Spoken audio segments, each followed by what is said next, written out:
Hello, and welcome back to another video or series of videos discussing Introduction to Financial Accounting.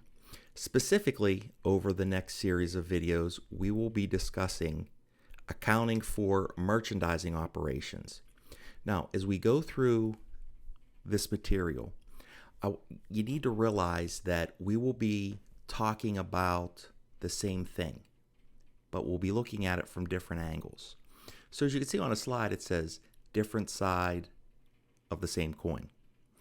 Basically, we're going to look at merchandising operations. That's the coin. We're going to look at it from different sides. The head side, which is going to be the purchaser side. And we're going to look at it from the tail side, which will be the buyer side. So specifically in this video, we're going to discuss four things.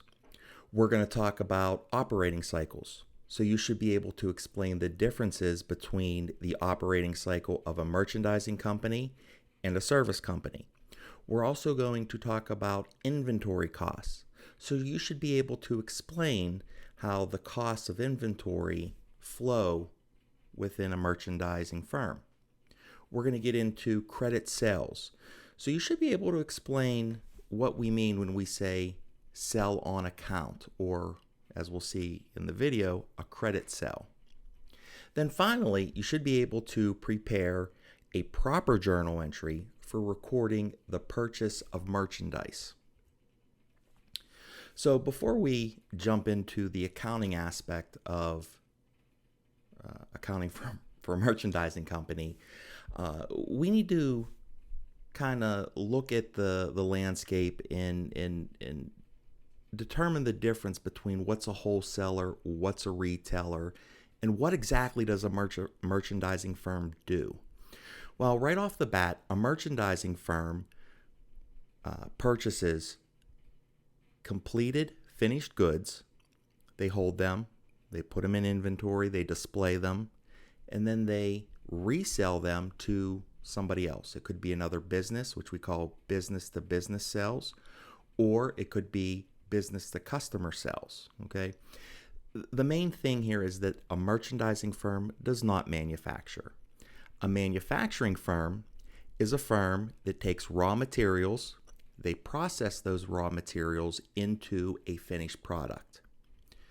The merchandising firm, again, does not do that. So when we're looking at merchandising firms, we need to be able to explain the difference between what's a wholesaler or what's a retailer. Well, a wholesaler is a company that buys directly from a manufacturer and then turns around and then resells those same goods to another business. Okay, so we call that business-to-business sales. A wholesaler is buying large quantities from the manufacturer, and they're reselling smaller quantities to different businesses.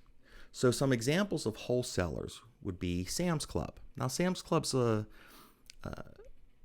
of special in a sense that Sam's Club buys direct from manufacturers, but instead of reselling those products to other businesses, they actually sell them to the general public. Okay, so Sam's Club forgoes all the fancy shelving and fancy music that you're used to from maybe a typical retailer, and they have the warehouse mentality. We bought a ton of quantity, come and buy what we have. Other examples of wholesalers would be Amerisource, Bergen, Ultronics Australia. Those are just two or three really examples of wholesalers. Now, what exactly is a retailer? Well, a retailer is just like a wholesaler, right? The only difference is the retailer will buy smaller quantities from that wholesaler. They'll put them in inventory, and then they'll hold them for resale to customers or the general public. That's what we call business-to-customer sales. So, some examples of retailers, Target, Giant Eagle, Ulta, Foot Locker, basically any store in the mall that you can think of, that's an example of a retailer. So, what exactly does the operating cycle of a merchandiser look like? Well, the operating cycle of a merchandiser basically has three main transactions that are in this operating cycle. So, you notice the sack of cash, picture of the sack of cash down there, right? Well, what a retailer needs to do is they need to purchase merchandise from, a wholesaler, and then they need to put that inventory or that merchandise into their inventory. They need to display it. The second part of this operating cycle says that, okay, the retailer then sells that inventory and delivers it to the customer. Any example you can think of. Home Depot or Lowe's. You go to Lowe's or Home Depot, you buy, a stove, a refrigerator, a toilet, whatever, right? A countertop, counters. What happens? Well, Home Depot or Lowe's sells you that product and then they deliver it, right? The third step or the third transaction that's involved in the operating cycle says that Home Depot, Lowe's, whoever, the retailer needs to receive cash from the customer for selling that merchandise. Okay? So there's actually three steps in the operating cycle. We have to the retailer has to take their cash and invest it in inventory. They then need to sell that inventory. They need to deliver it to the customer, and then they need to receive cash from the customer for the sale of that merchandise. Now, there's three steps here, right? These three steps take time, okay? So we can have two types of sales, right? We can sell, cash and grab, so to speak. You go to the mall, maybe you go to Macy's or wherever you shop at, and you buy a pair of slacks or a pair of jeans or shoes, whatever you buy at Macy's, right? You give them cash, you walk out, okay? Or you could buy something and say, you know what, I can't pay you now, but I'll pay you later. That would be more of a sell on account or a credit sell, okay? The point is there's three main transactions that are involved, and each of these take time. Now, how does this cycle differ from a service firm? Well, a service firm really has two types of transactions in their operating cycle. A, we provide the service. Then B, we get cash for providing that service. So if you'll notice, there's no delivery in there, right? We have cash for the business because obviously we need to pay our employees and whatnot. So we invest in our human capital of our business. They provide the service. Then that customer pays us. Okay, so there's no inventory involved. That's really the main difference between the operating cycle of a service firm and a merchandiser. Now, we need to really understand how costs flow for the inventory account. And if you think about it, if you understand how the transactions work, right? We have to buy inventory, we have to hold inventory, we have to sell the inventory, then we have to get cash back. Those three transactions really exemplify how costs flow through the inventory system, right? So how do costs flow? Well, we usually always start off with beginning inventory, okay? We always have some sort of inventory that we're starting with at the beginning of the period, okay? Throughout the month, we purchase merchandise from a wholesaler, okay? So if we take our beginning inventory and we add the cost of goods that we purchased, that gives us the cost of goods that we have available to sell, okay? Out of those costs, or out of the cost of goods that are available to sell, one of two things can happen. We could sell the merchandise. In that case, that cost of good becomes cost of goods sold, and it shows up on our income statement, okay? The second thing that could happen is, unfortunately, we don't sell that inventory. Well, what happens with it? Well, we haven't sold the inventory yet, so it is not going to be recognized as a cost. It just sits in our ending inventory balance at the end of the period. Guess what happens when we start a new period? That ending inventory becomes next period's beginning inventory. If you look on a slide, we have, both the flow, if you will, of costs, and then we have the mathematical equation for how we calculate cost of goods sold. This is very, very, very important. This mathematical representation of how costs flow, you will use this in your financial statements. Specifically, when you make your income statement, you'll have to calculate cost of goods sold.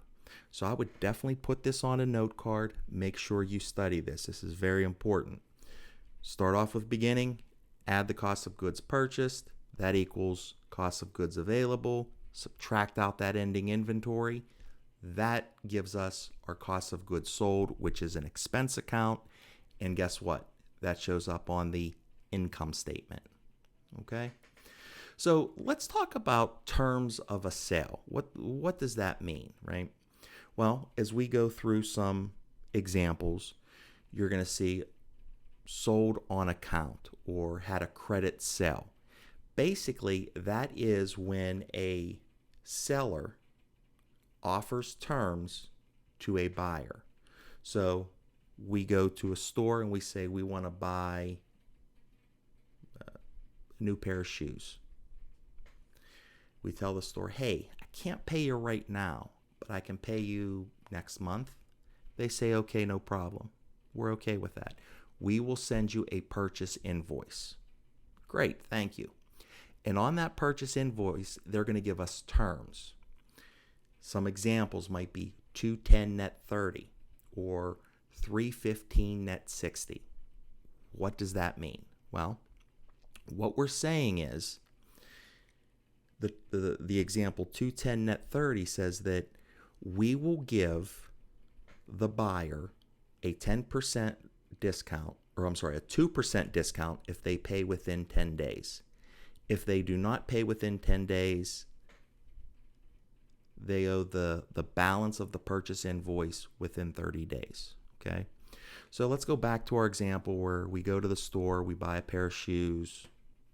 We say, hey, we can't afford these right now. I really need them. I'll pay you next month. The store owner says, no problem. So we take the shoes, we go home. A couple days later, we get a purchase invoice in the mail. He sends us a little letter. And it says 210 net 30. What's that mean to us? Well, that means that we get a 2% discount on that purchase price if we pay it within 10 days. If we don't pay within 10 days, we have to pay the full balance of that purchase invoice within 30. Or he could say, or she could say, 315 net 60. I'll give you a 3% discount, or let me rephrase that. We will get a 3% discount if we pay within 15 days. If not, we have to pay the balance within 60. So why then would a seller offer a buyer credit terms? Well, it's a good thing to offer credit because if you don't, chances are you may miss a sale. Okay, that's number one. That's why a seller would first sell on credit. Number two, why would we give terms? Because we want to entice this buyer to pay us back sooner. Okay? So we are willing, as the seller, we are willing to give a 2% discount on the total purchase price if we can get that cash within 10 days. Okay? Why is this important? Well, let's think about what a retailer does. They take cash, they buy merchandise, they hold merchandise, they put it in inventory, they display it, and they sell it. The quicker that they can receive cash back or receive payment from their customers, they can then take that cash and reinvest it in more merchandise to again, hold it, put it in inventory, display it, and sell it. Okay? So by offering terms. What we are attempting to do is first entice the buyer to repay sooner, which, if they pay sooner, will then shorten our operating cycle. Okay, so what does the purchaser side of the transaction look like? Well, let's think about this. What are we doing? Well, we are buying inventory. What is inventory? Inventory is an asset. Is my asset going up or going down? Well, I'm buying inventory. My inventory's going up. My asset's going up. To increase an asset, I have to debit it. So I would debit inventory for the amount of the purchase price. What do I credit? Well, if I paid cash, I would obviously credit cash. But we have a credit sale. Me as the us as the buyer would not credit cash because we're not paying cash. What are we doing? Well, we are incurring a liability. Accounts payable is a liability. How do I increase a liability? With a credit. So, the buyer side of a purchase transaction would be debit inventory for the amount of the purchase price, credit accounts payable, again, for the price of, or for the purchase price. That is the kind of overview of the merchandising operation. We learned a lot of important terms here. We looked at the difference between a wholesaler and a retailer. We looked at the difference between a merchandising firm and a manufacturer. We looked at the operating cycle of that merchandiser. We know that it has 3 steps. You should know those 3 steps. We also looked at the operating cycle of a service firm. They have 2 steps. Again, you should know those. You should also know the cost flow for the inventory account. And you have to know the purchaser transaction, or the purchaser side of a transaction where we are purchasing merchandise. When we come back in our next video, we're going to get into a lot more detail dealing with the purchaser side of the transaction. We're going to look at things like shipping costs, and we're going to look at terms like FOB shipping, FOB destination, and we'll talk about the difference between those. So thanks for tuning in, and tune back into our next video.